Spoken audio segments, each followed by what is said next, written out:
So I don't know what to really and how to really express this. However, I do want to say a couple years ago, I ended up finally telling some of my story to my family. And so when I told my story, some of it to my family, um, uh, it was suggested that, maybe I should uh, tell this individual that I forgive this individual.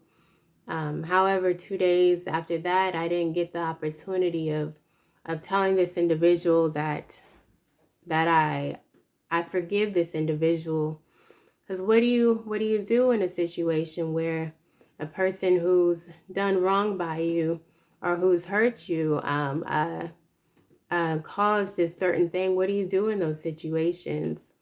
Um, So I didn't really know what to do. I hope that I could have gotten the opportunity of telling those individuals. However, when I seen the RIP, he was no longer, and I couldn't grapple with the fact that, you know, I just thought, was it my fault? Was it my fault of those things? Could I have done more? Should I have, if I would have said it a little bit earlier, 2 days earlier, I could have said it. 2 days earlier, I could have literally said those things and maybe you would be alive. So I just really wanted to say, I didn't get a chance to tell that individual that I forgave this individual. In a couple of years, or a little bit before that, I really was on this journey where the person who, sexually assaulted me, he was a guy that I dated.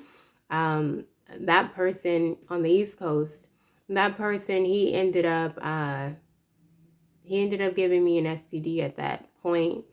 And when that occurred, I ended up having to, I was in this space to where I just didn't want to believe those things. I didn't want to believe that that occurred. I didn't want to believe that that he, raped me. I didn't want to believe of the sexual assault. So in those things, I just was like, well, you know what? I'm just gonna live in a fairy tale. I don't wanna believe that those things occurred. I don't wanna believe those things. And so when I didn't want to really believe those things, I decided that I just ended up being open to having relationships and being open to those things. I ended up dating a few individuals in the duration of a few years, and this was many, many years previous. But in the duration of those things, I didn't disclose that information. And when I didn't disclose that information, I needed to actually go to each and every one of those individuals. And the person who I mentioned in a video previous, to where that person ended up me being the side chick or whatever, I ended up, going to that person as well. And I ended up telling this individual what occurred. He forgave me, and he said that, went to the doctor often and he was, fine or whatever. And not only that, those other individuals, which I can count on my hands, those other individuals ended up saying that they were fine as well, and that those individuals weren't affected by those things. Flash forward, at the pandemic, I ended up going to the doctor. I went to the doctor, and in this doctor, the doctor basically said that, it was still like on the doctor's report. And so then I ended up maybe waiting a couple of months, maybe 6 or 7 months.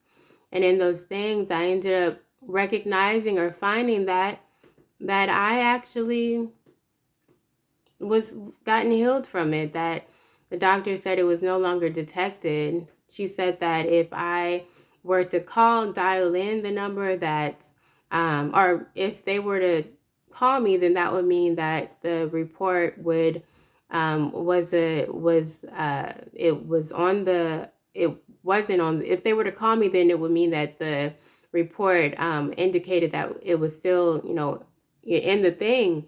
However, she didn't call me, so then I called to verify, and so I called, and so then she just was like, okay, yeah, so it's no longer on. It's not on the thing. I went to two different doctors. One doctor said that it is, and then a couple months after, that doctor said that it was no longer on the doctor's report. So I just want to say that I'm very thankful that I got through those situations. I didn't really think that I could get through those situations. However, I'm very thankful that God healed those areas at that point. And in addition to that, that's kind of when I ended up going to like a church, and it was very harmful. It was kind of an unhealthy environment, so it was very unhealthy. So it was just kind of like a lot of things that kind of weird incidents that kind of occurred in those situations. But it was very unhealthy, and it kind of I don't know, it just kind of made me feel certain things that no person should feel. Very unhealthy. I ended up having these thoughts that were very tormenting, that were very harmful, that were very whatever those things were. Um, it was very harmful, and I literally needed to. The only way that I'm kind of getting through those things is really the word of Christ, because anything that contradicts the word of Christ makes a person in the dark. So like in those things, most individuals are like, oh, this is confirmation or whatever, but then then it just kind of felt as if it was like almost tormenting my mind, to where it was just certain things that God would kind of use to kind of encourage me in those things. It kind of felt as if it was like very negative. I don't even know how to really explain it without really sounding crazy, but I know I'm not crazy. I just know that I wouldn't just say these things to individuals. However, I guess what I'm saying is that those thoughts, it literally would almost make me feel as if I didn't really want to really be here, because it just got to a point where it was so horrible that I just was like, I don't even know how to really get through these things, because I just never really been in that space prior to those things. So I ended up going through those things. Yes, there were individuals who did encourage me. Yes, there were some individuals who did encourage me in those things. But it is only Christ that is keeping me standing in those things. So yeah, I mean, I don't know what else to really say besides it was literally only Christ that could keep me standing in those things. Sometimes when I wanted to kind of, hold back or just, quit certain things, it just, I don't know, I just kind of felt as if I needed to push forward and push through in those things, because you have to push through those things, because if you don't push through those things, then what if that's the very thing that you're supposed to? And if I were to choose to say this, and this, and what if, sometimes individuals come into your existence because, it's God adding on to your life, but then sometimes individuals come into your existence so that God cannot, or the devil could try to like steal, kill, and destroy. And so it's just kind of recognizing that who sent you. Like, are you supposed to be in my life? Are you not supposed to be? But just like having that discernment of knowing those things, because there are a lot of individuals who could and who could not. But I guess what I'm saying is the fact that in those things, you kind of grow, and you kind of get to discern a little bit more who is for you and who is against. But the most amazing thing is that you can do all things through Christ who strengthens you. And that as you kind of walk by faith in those certain things, you get to overcome those certain things, because if you don't experience certain things such as this, or hear testimonies or whatever, or read the Bible, then you wouldn't know that that those things were those things. But the most amazing thing is that you do have today. And if you have today, that you're living and breathing and all of those things, that regardless of what you've gone through, what you've went through, or any of those things, you literally could hold your head up high and rise above those things. And that's the most amazing thing, because it doesn't really matter what you've been through, because, you know, way back on the East Coast, when I ended up having like an outbreak on my face, from that situation, I dealt with that by myself and no one really knew of it. But I remember walking into this classroom, and there was like a health book that we're studying health and that situational thing. And it happened to be a situation where it was like, in regards to abuse and sexual assault and all of those kinds of things. And in those things, it kind of, individuals were kind of chuckling a little bit in regards to those situations. And it kind of was crazy because, like, at that point, I was holding back tears because, most individuals were like, oh, this is funny. Ha ha. How could this ever happen? But then I was over here like, oh, but this is my real story.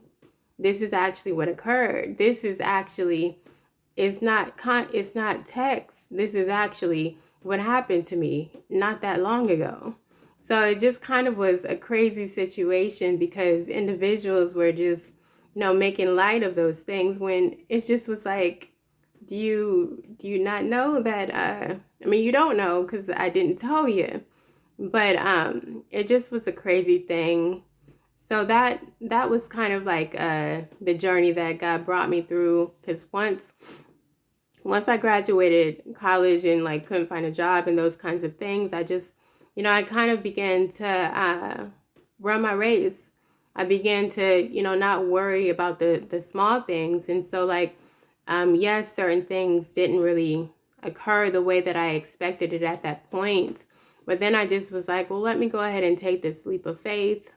And taking this leap of faith of creativity and whatever else it is, walking steps of faith, with, music and whatever it is, and those things, I began to take this leap of faith of those things. But from those things, I began to finally find my voice, because for that many years, I literally didn't feel as if I really would have a voice because of all that occurred. So I just began to really tell my story and those things. So some of my stuff is kind of, that's, I would be hesitant on some of the things because, I just kind of said it the best way that I knew how. Sometimes it doesn't have to be a perfection in order for it to be the thing that you're supposed to. Sometimes the fact that it's not a perfection is the fact that is what makes it the most amazing. Sometimes, it doesn't have to have all the bells and whistles. Sometimes you just have to use whatever it is that you do have. And so anywho, like, that's kind of what occurred in that situation. There was a song that I wrote with my mentor. I don't really know if I'm supposed to put it on here because any of those things, but it was, Sally Mae. There's a song, another song where basically it could seem however it is to some individuals, but to me, it's what my story is and was at that point. And no, things are not all together at this point. No, things aren't a perfection. Yes, I do still make mistakes. Yes, I still do such and such and this and that. And that's one amazing thing of being, I guess, a follower of Christ, is the fact that if you do certain things, you just get right back up and try again in those things. You dust the dust off your feet if individuals reject you in those things. And that's one of the things that I did learn from working at a certain job, freelance job that I worked at that point, where the person who I ended up who trained me for working in that duration of moments, he trained me in this thing. But as he trained me in this thing, basically the HR ended up coming to that area, and after a couple of weeks, the HR, after a couple of weeks, as I basically filled in for that situational thing, and so then HR came in and we're basically like, this guy named Carl, who trained you, he is no longer here. He ended up dying on the doctor's chair. And from that moment on, I just was like, you know what? I'm not gonna be that person who, what's the word? I'm not gonna be that person who sweats the small things, because if I sweat the small things, I'm gonna sweat the big things. So I just really wanted to say those things, because sometimes we sweat the small things. And if I sweat the small things, I'm sure they're gonna sweat the big things. So he ended up dying on the chair. He would answer certain phone calls because it was like a receptionist type of thing when I graduated. And so like that occurred, and that occurring, basically, like when he was training me, he basically was just like, what did he say? Oh, like when individuals would dial in, he would just like really get antsy and like kind of get like agitated. And so I would just be like, oh, is everything okay? And like he turned really, really red in the face. And I just was like, is everything okay? And so he was training me and like getting really heated in those moments. And I just was like, are you okay? And so then he basically was just like, he's fine or whatever. But then, as I began to kind of go towards those things, as the HR ended up coming into the office, then I just was like, then when they said those things and that he ended up dying in those situations, I just was like, as tragic as it is, I just want to make sure that I always not sweat the small things, not sweat the big things, because your life is not worth a person being angry. Your life is not worth a person being upset. So it's like, I'm not going to be mad at a person for having a mad day. I'm gonna allow them to, however, but I'm gonna run my race, because my life is worth something. Your life is worth something as well. So I don't ever want to feel as if I have to take on those things because of those things. So anywho, like it was just, a bunch of crazy things that occurred. So I just really wanted to say, like, don't sweat the small things. Don't sweat the big things either. But if you don't sweat the small things, then you surely won't sweat the big things.